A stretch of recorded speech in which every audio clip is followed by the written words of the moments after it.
This is an audio test for the English language commentary.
entrenador del Girona, con Francisco. Francisco, buenas noches. Hola, qué buenas noches. Bueno, últimas sensaciones, esa llegada en el autobús, esa llegada a Montilivi, ¿cómo ves al equipo? Bien, la verdad que lo vengo viendo bien hace mucho tiempo y por eso estamos aquí en la final, al igual que el equipo contrario. Yo creo que está mentalizado de lo que hay en juego, sabemos lo que tenemos que hacer, sabemos que nos enfrentamos. Lo importante es jugar bien para sacarlo adelante y por lo tanto yo creo que estamos preparados para ello. Y qué gusto cómo está el campo también, ¿no?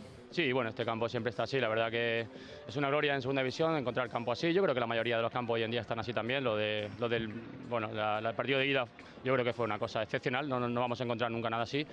Y hoy intentar disfrutar dentro de que no hay mucho en juego y lógicamente habrá momentos en los que habrá que pasarlo mal. Bueno, se le ganó, estando Francisco en el banquillo, al Zaragoza, al Cádiz, al Almería en el partido de playoff, en el primer partido de las semifinales. Bueno, ¿eso da confianza también de cara a este partido? Sí, yo creo que la confianza está en el trabajo bien hecho que venimos haciendo desde hace 2 meses, ¿no? Al final el equipo ha mostrado bueno, pues saber competir bien esta categoría. Aparte de eso tenemos buenos jugadores, entender bien las fases del juego que se nos presenta en cada momento y bueno, y hemos ido entendiendo esto, superando adversidades. Cuando nosotros llegamos aquí es verdad que había un calendario súper difícil en las últimas 6 jornadas y lo sacamos adelante con el compromiso de todo el mundo y hoy pasa por lo mismo, compromiso, esfuerzo y sobre todo entender bien el juego, saber qué tenemos que hacer y para ello hemos trabajado estos días, ¿no? Francisco, entran en el 11 Mojica y Adai Benítez ya recuperados. ¿Qué pueden aportar en esa banda izquierda? Bueno, lógicamente son jugadores importantes para nosotros. Bueno, pues al final jugadores que nos dan mucho espacio, que nos dan mucho ida al espacio. Tenemos juego interior con Samu, con Borja, pero necesitamos también gente de ruptura. En este caso con Adai y con Mojica lo vamos a tener. Bueno, yo creo que tenemos un equipo fantástico para competir bien. Aparte de los que se han quedado fuera y de la gente que está en banquillo, que la verdad que están bueno, pues también ilusionados por poder ayudar en el momento que le toque. La última te dejamos ya marchar. ¿Con Jonathan es más peligroso el Elche? Bueno, tienen cosas diferentes, lógicamente, y habrá que sobreponerse a ello. Al final el Elche, juegue quien juegue, yo creo que ahora mismo están también a muy buen nivel, tienen una plantilla fantástica, han hecho cambios también. Bueno, independientemente de que sea Nino, que sea Jonathan, que sea Pérez, yo creo que hay que estar muy atento a todo el equipo y hacer un trabajo colectivo, que es lo que nos va a exigir este equipo. Que haya mucha suerte, muchas gracias. Muchas gracias.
al mismo, a Pacheta, que ya está aquí junto a nosotros. Pacheta, buenas noches. Hola, buenas noches. Estaba comentando mi compañero, hablando de la presencia de Jonatas, que vuelve y además vuelve al once inicial. ¿Qué se le pide? ¿Qué debe aportar en el partido de hoy? Tiene que hacer lo que él sabe hacer, el por qué se le ha traído aquí. Jonatas es muy bueno, es un jugador de área, es un jugador de gol, es un jugador fuerte, es un jugador que es importante para nosotros, como son los otros 27 que tenemos aquí, ¿no? Pero él es un jugador importante que así lo vemos. A ver si me explico. ¿Tiene ganas de revancha?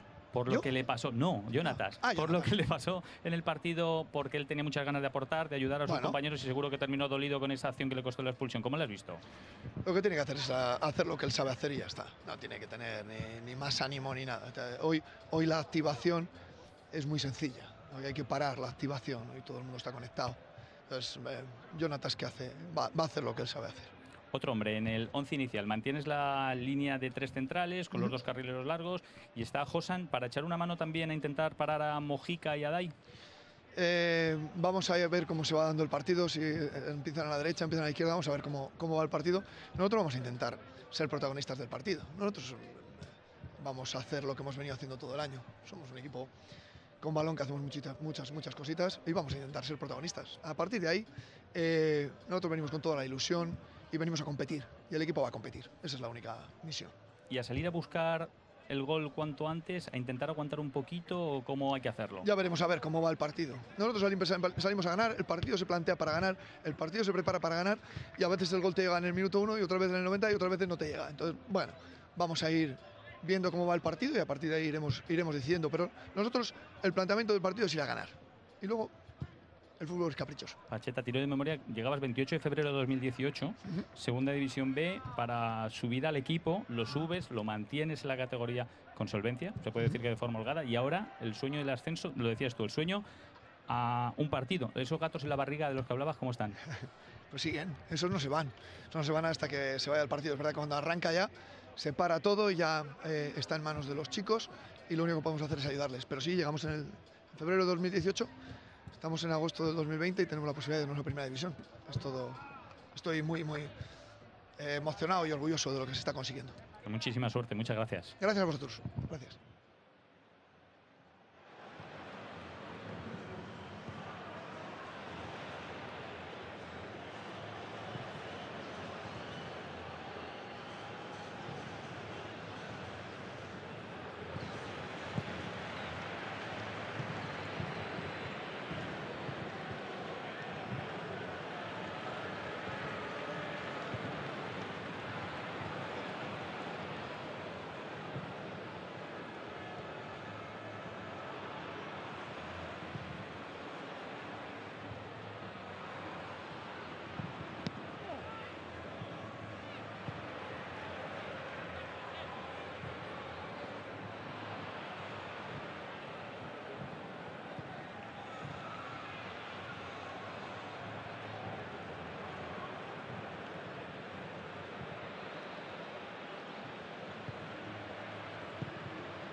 Good evening and a very warm welcome to the final game of the season. We've finally reached it, a year and a week and a day after the start of the Segunda División campaign. Now it finishes with this decisive playoff final second leg. It is Girona against Elche at Montilivi. Everything is perfectly poised after a goalless first leg. So who knows? Who knows? Will it be Girona celebrating tonight or will it be that man Pacheta and his Elche team? I'm Andy West, very pleased to be joined by Duncan Bishop to talk you through tonight's action. And Duncan, it really is a tough one to call because Girona, yes, they're at home. They would be considered as favourites, but Elche have momentum and they've done exactly what they need to do tonight already. In the semi-final, they drew 0-0 at home. And then they won 1-0 away in the second leg at Zaragoza in that case. So they'll be confident. Yep, good evening, everybody. It is a big game for both sides. Elche also will be boosted by the fact that they've beaten Girona twice this season without conceding.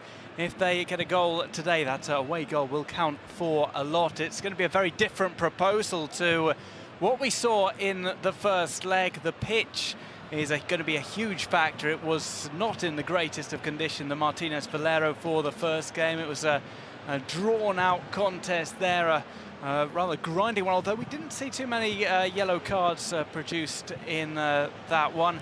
But here, the pitch absolutely perfect, very much conducive to the style of play that Girona will want to play rather than Elche. Well, that was going to be my question. The state of the pitch, much better than we saw a few days ago, will help Girona then, you feel? Well, it will help the likes of Samu Saiz. We will see us in the starting lineup. Players who like the ball. Borja Garcia as well. Borja Garcia, who was almost anonymous in that first leg. All trying to provide the service for Christian Stuani up top. We will have a look at the lineups in just a second, but we are waiting on some news about Gerard Gumbau, who's just walked off the pitch in tears, being consoled by the physio.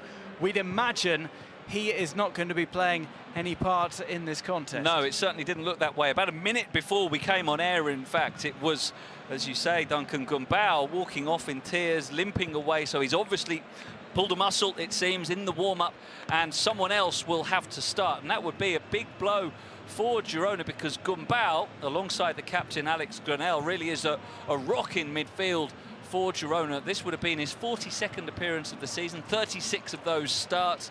He's played more minutes than anyone else there, other than Granell and Borja Garcia. So he would have been a central pillar for them. And now, very late on, they have to make a change by the look of it. You would imagine it would be Diamanka who comes in for him. Diamanka, who came on as a sub for Gumbau in the second leg against Almeria, but it's not an ideal situation for Diamanka, who's being prepared to come off the bench, or for Girona, who will have had their strategy set out, especially the fact that they played with almost an identical lineup against Elche in the first game. They'll have got those mechanisms working, and all of a sudden, just a few minutes before kickoff, 10 p.m. start in Spain at 9:45, they have to make an adjustment. Yeah, bad luck for Gumbau, if indeed he is ruled out of the starting lineup, which we will discover shortly. And Diamanka is, as you say, likely to be the man to replace him. And we've got to mention the two men leading the line for their respective teams. Christian Stuani, 31 goals this season for Girona. And well, on the Elche side, not leading the line because Jonatas has returned from suspension to start in the real number 9 position, but alongside him or behind him, Nino, the 40-year-old, leading scorer in Elche history, leading scorer in the Segunda Division history, scored the winner at Zaragoza late on in the second leg of the semi-final. What a story for him at the age of 40. He starts for Elche tonight. Well, he has come good, Nino, the veteran player for the visiting side. He's only got 8 goals this season in domestic competition, but that doesn't tell the whole story. Really important goal, that which he scored against Zaragoza, and he knows what it is like to score in playoff finals. He masterminded with 2 goals the promotion for Elche to the Segunda División, to La Liga Smart Bank from Segunda B. He has the chance to do it again tonight. Maybe slightly unfair to put all the weight of expectation on him, and that's where Jonatas is there. Takes a lot of the burden off Nino's shoulders. That is a big boost for Elche. They get Jonatas back. He's by far their most dangerous centre-forward, and they were missing him in the semi-final after he was sent off in the first leg early on against Zaragoza. So he missed the last hour of that first leg, missed the second leg, and then it was violent conduct. He missed the first leg of this final as well, but back now, that adds a new dimension to their attack.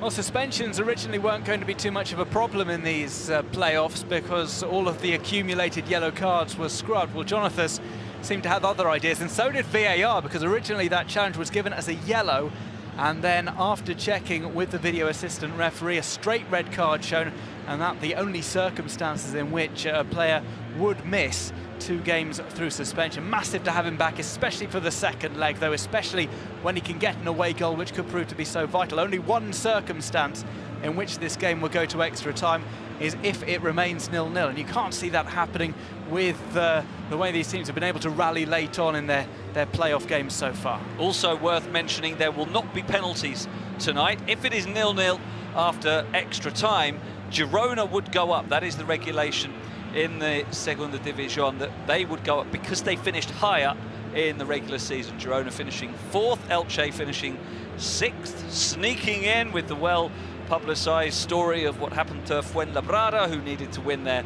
needed a point from their final game of the season at Deportivo La Coruña, which was postponed about an hour before it was scheduled because of positive COVID cases within the Fuenlabrada ranks. About 3 weeks later, the game was eventually played. Fuenlabrada at Deportivo, who were already relegated, lost to a penalty in stoppage time, and that is why Elche got into the playoffs at all. So it's been an incredible last few weeks for these Elche players, who for a couple of weeks were in limbo, didn't know whether to go on holiday or to prepare for the playoffs. They got in the playoffs in the end, and they could be a couple of hours from top flight.